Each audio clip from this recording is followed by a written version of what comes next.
Sou peregrino aqui, em terra estranha estou, no reino. Bem-vindo ao podcast Estrangeiros e Peregrinos. A mensagem de hoje será apresentada por Dennis Allen.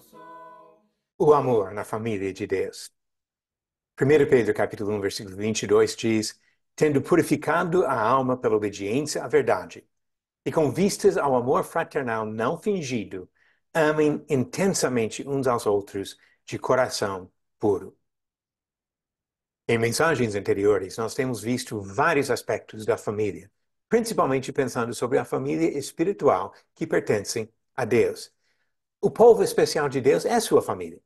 No Antigo Testamento, ele queria essa família no povo de Israel e realizou esse desejo na igreja, no reino de Cristo, no Novo Testamento. Deus formou essa família por adoção de pessoas, não bebês, mas pessoas capazes de escolher, capazes de assumir compromisso de obediência a Ele. E por isso os laços da família são importantes. Jesus teve uma relação muito boa com seus discípulos. E nós procuramos a mesma coisa na família de Deus hoje.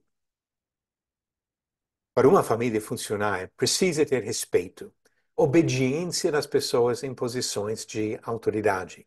E a mesma coisa na família de Deus. E a família deve ter propósito.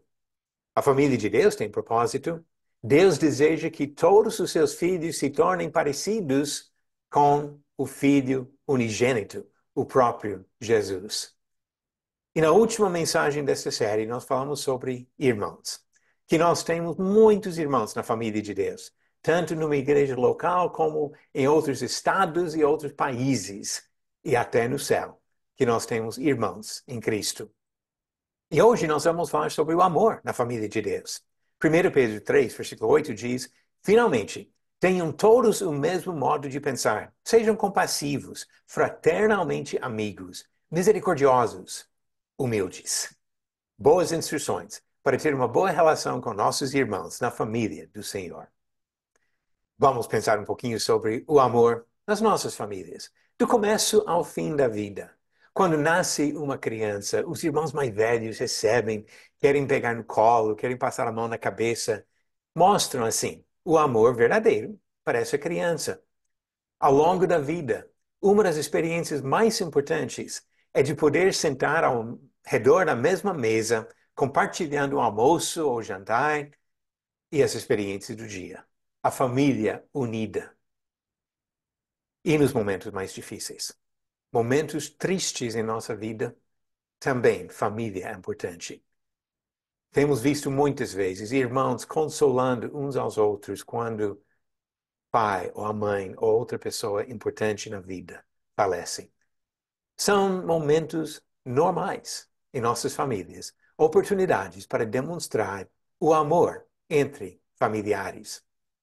Nada diferente na família de Deus. Entre as pessoas que serviam a Deus na Bíblia, encontramos as mesmas coisas. De receber um recém-nascido, de compartilhar uma refeição, de consolar alguém que está sofrendo.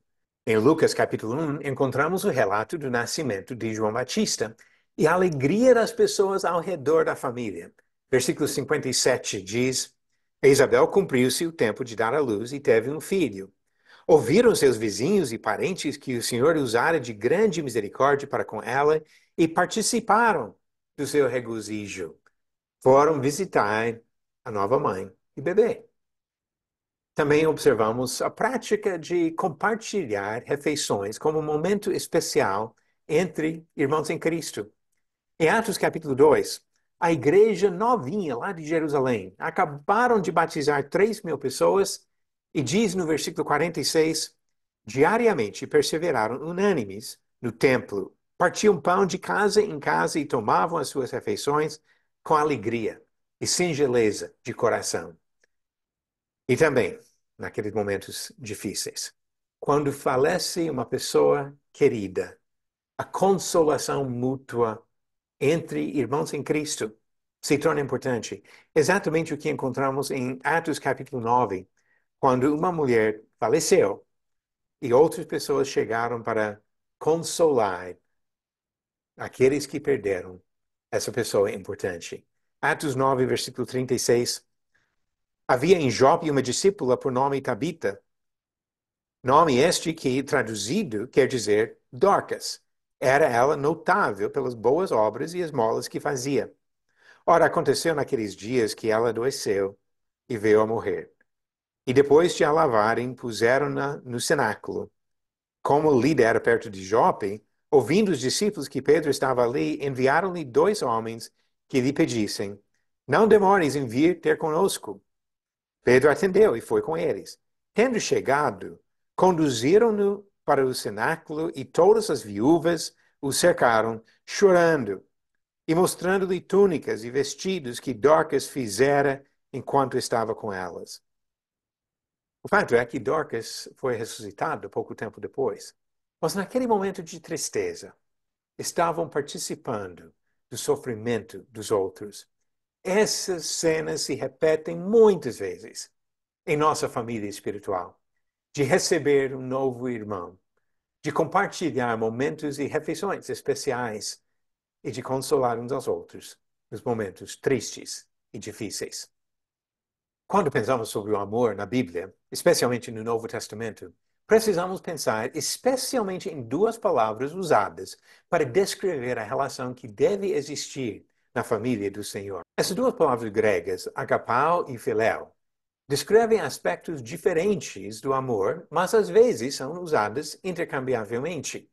Por exemplo, em João capítulo 20 e 21, encontramos comentários que João fez sobre si mesmo. Ele não dava seu nome, mas ele disse no capítulo 20, o versículo 2, então correu e foi ter com Simão Pedro e com outro discípulo a quem Jesus amava.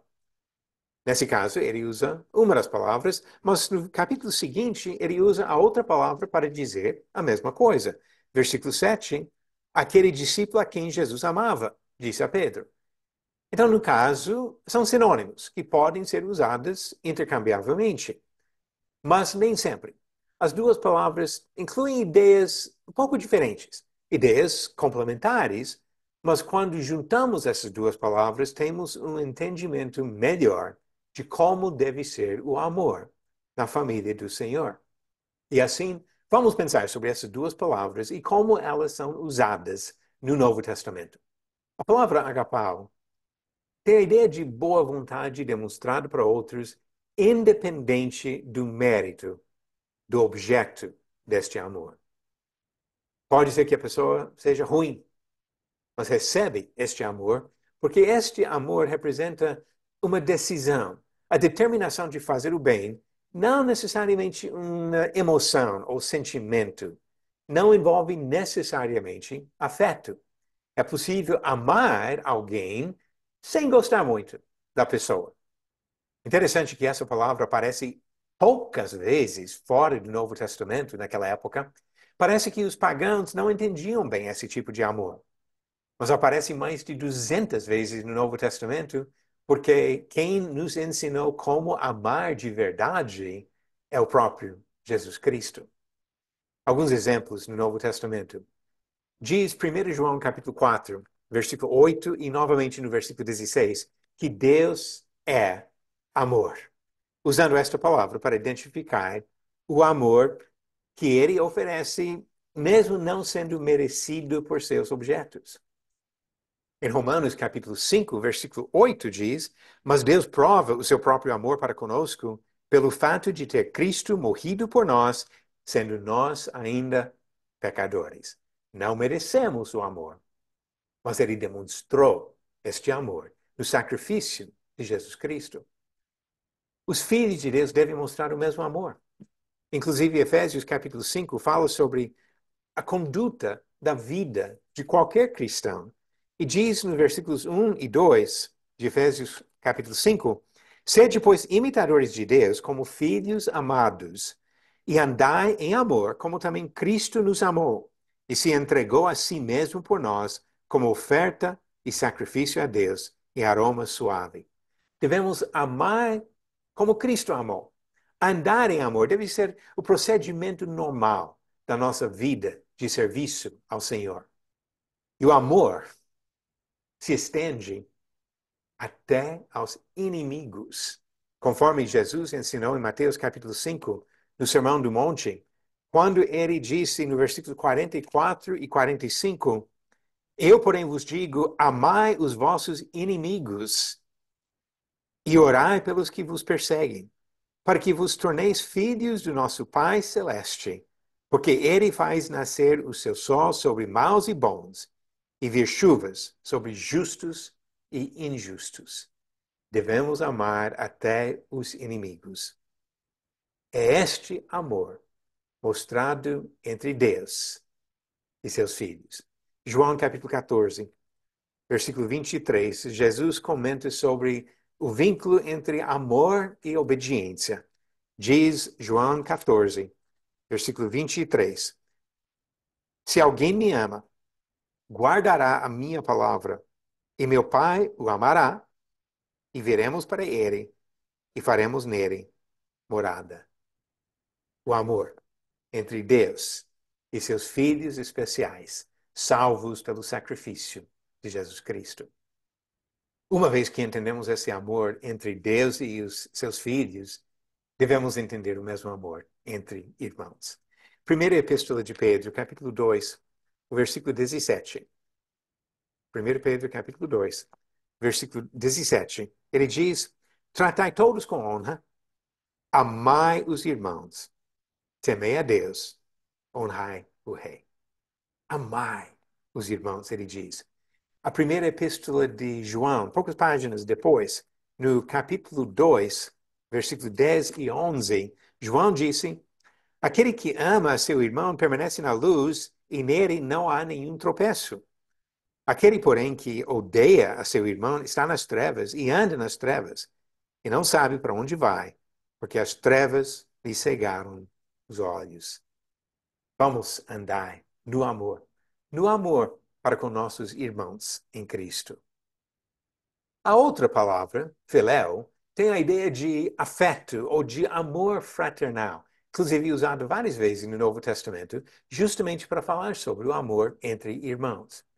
É um amor que existe na família por causa de experiências em comum. Nós somos filhos de Deus, todos os cristãos, porque nós nascemos na mesma família, entramos na mesma família.